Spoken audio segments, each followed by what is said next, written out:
What's going on, guys? It's Brent with Team Ski back with another video, and today we're sharing another deck profile. Today I'm going to be sharing the updated Mimighoul Yummy list. Now, before we jump into it, don't forget to leave a like, comment, and subscribe for more Yu-Gi-Oh! And without further ado, let's jump straight into it. Now, first things first, I just want to say, I recently won a locals with this list, and I got second place at two other ones. So I'm very confident with this list. I like it a lot. It's very consistent. So yeah, we're just going to dive straight into it. So starting things off with the Yummy side, we got 3 Cupsy. Cupsy is your main searcher for the deck. One of the best normal summons of the deck. And then of course we got 3 Cookie. Cookie's another extender body in case you already have like a Link 1 or the Synchro 2 on board. So it also helps you clear the board, because if it's summoned off of a Synchro monster, you get to destroy a monster on board. So again, really nice to help extend and break boards. Just 2 Lollipo. Lollipo is, I feel like, the weakest of the bunch, just because it handles graveyards by either banishing or shuffling back into the deck, depending on where it's summoned from. But I only play 2 Lollipo, and I only play 1 Marshmallow.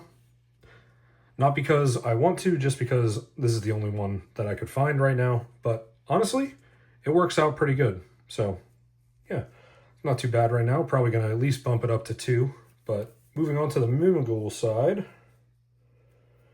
I'm going to be playing 3 Dragon. And before, in a previous build, I was only playing 2 Dragon, but at a tournament I played before, that really hurt because I ran out of targets for Maker.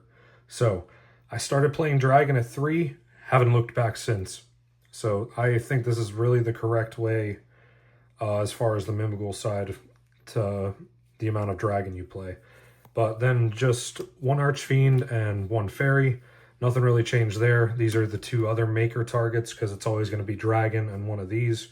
Obviously, the synergy between Yummy and Mimighoul, Yummy and Mimighoul is that they're all level 1s, so you can link any one of these away for like Salamangreat Almirage, Link Haribo, and then if you have a Yummy in hand, that's just a free special and you just go full combo.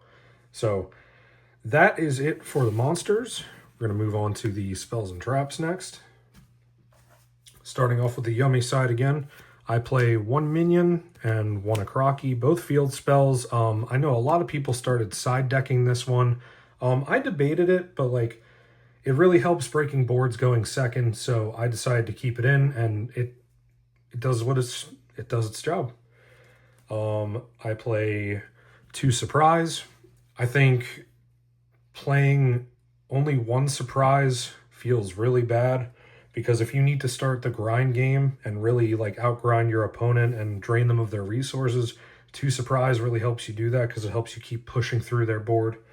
And then lastly, 1 Obedience School. Would play it at 3, but it's limited. So this card is cracked, and yeah, I love it.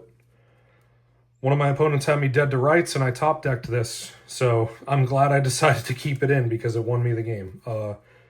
Now, onto the Mimighouls again. I play 3 Maker. This is a 1-card starter for either archetype. I usually lead with this to bait out an Ash Blossom or a Purge, because if they don't stop this, then they risk having me 2 bodies on board, and that's full Yummy combo if I link off one of them. I play 1 Dungeon. Dungeon's really good because it can search Dragon, Archfiend, or Fairy, whatever Mimighoul that you need, depending on the situation. And having the Dungeon lock for certain decks is really good. So, especially against a mirror match, like if they need a normal summon, they're forced to flip the Mimighouls, and if they do that, typically what I do, if they lead with flipping the Mimighouls, I just put them right back under the Dungeon lock with Room. We only play 1 Room. This card is really good for protecting your Yummy Synchros, because if you're getting through your Yummy combo, you can pivot over to the Mimighoul side by making giant Mimighoul with 2 of your Yummies. Search this, and then keep going with your Yummy plays. And then you'll have protection for your Yummy synchros, because if your opponent just goes battle phase, you can go, yeah, at the start of battle, flip room, book whatever they're going to attack with. So this is a really good card. And then the last 2 spells, traps, called by, talent, just to help your plays go through further and to punish your opponent for interacting a little bit. But that's it for the spells and traps. So we're going to move on to the hand traps next. I play a total of 18 hand traps.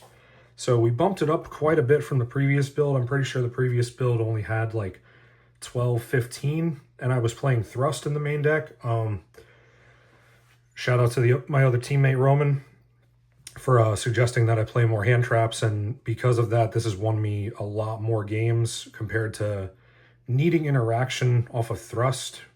So we play the standards: 3 Ash, 3 Bell, 3 Fualos, 3 Droll, 3 Imperm, and 3 Purge. I think these are some of the best hand traps in the game right now, just because these 2 are really good into Mitsurugi and Droll. Obviously, Droll just cuts them off and ends their turn completely. Fua is Fua, gives you draws. Purge is so you're essentially playing 6 copies of Ash. You just need to be careful. If you activate this first, you can't use Ash afterwards because you're locked out of dark, water, and fire monsters for the rest of the duel. But yeah, that's the hand traps. So we are going to move on to the extra deck now. And this is where I might tweak things, just because I want things to be as consistent as possible. But starting off with the Lynx, playing Lynx Spider, just to play around Nibiru, because if they Nibiru us when I have a body in hand, like a Yummy, I can link away the Nibiru token and then special whatever Yummy monster that I have in my hand, and then just keep pushing. I feel like it's too good not to have, just in case Nib comes up, but I have debated cutting it before. I play 1 Link Haribo, just because it doesn't care about normal or special summon monsters. We play a majority of level 1s in the main deck, so this is really good. Depending on if you hit Maker and get 2 bodies, you can link one of them away, and that's full Yummy combo. Salmon Great Almirage, just another link 1. I play 3 Snatchy. You have to play 3 Snatchy. It's pretty mandatory because typically during the Yummy combo, you go through 2 of them. So having the 3rd for that grind game really helps push and get you the win. The last link, SP, it's SP. And then the Synchros, Cupsy. Cupsy's your main searcher that you're going to go through in the middle of the combo to get you 2 bodies, and then you discard a card. 1 Lollipo and 1 Cookie. This is to help extend, to normally get you to Herald of Arclight, which we are still playing that package. I play Metal Marcher and Herald, just to have an Omni Negate to stop whatever really threatens your board. And then I do play a couple of Xyz monsters. Giant Mimighoul. This is to help bridge into the Mimighoul side of things by either overlaying 2 Yummies or 2 Mimighouls, or 1 of each, because it just needs 2 level 1s. And yeah, you can do this in the middle of your Yummy combo to help bridge into whatever card you need. I typically grab Mimighoul Room to protect these Synchros, because if they go straight to battle phase and are attempting to beat over these, just flip Room, book whatever they're attacking with, and they're forced to deal with your board. We still play Ripplebird. Ripplebird is a crazy card. I love this card because 2 reasons. 1, it flips your Mimighouls on the opponent's side. So you get a dragon on their board, make this, you can flip the dragon and blow up their board. 2, if you make this card and put it in defense position alongside all of your Synchros, that's another way to protect your Yummy Synchros, because your opponent can't attack. If everything's a defense position with Ripplebird on board, they can't attack. Lastly, but certainly not least, Typhon. Typhon alone has won me so many games because I would break the board and there would be like a monster or two left. So I would just make Typhon, detach the material, and bounce that last monster and essentially put my opponent on You Better Have It. Because they have nothing on board, so they're depending on a top deck. But that's going to do it for the video. Nice short and sweet one. I just wanted to share this because I have had a couple people asking for an updated deck list, so here it is. It's been putting in work. Another Philadelphia regional is coming up, and I definitely think I'm going to be playing this for the regional. Just going to be tweaking some things here and there, especially in the extra deck. But that's going to do it for the video, guys. I hope you enjoyed. Don't forget to leave a like, comment, and subscribe for more Yu-Gi-Oh! Thank you so much, guys. See ya.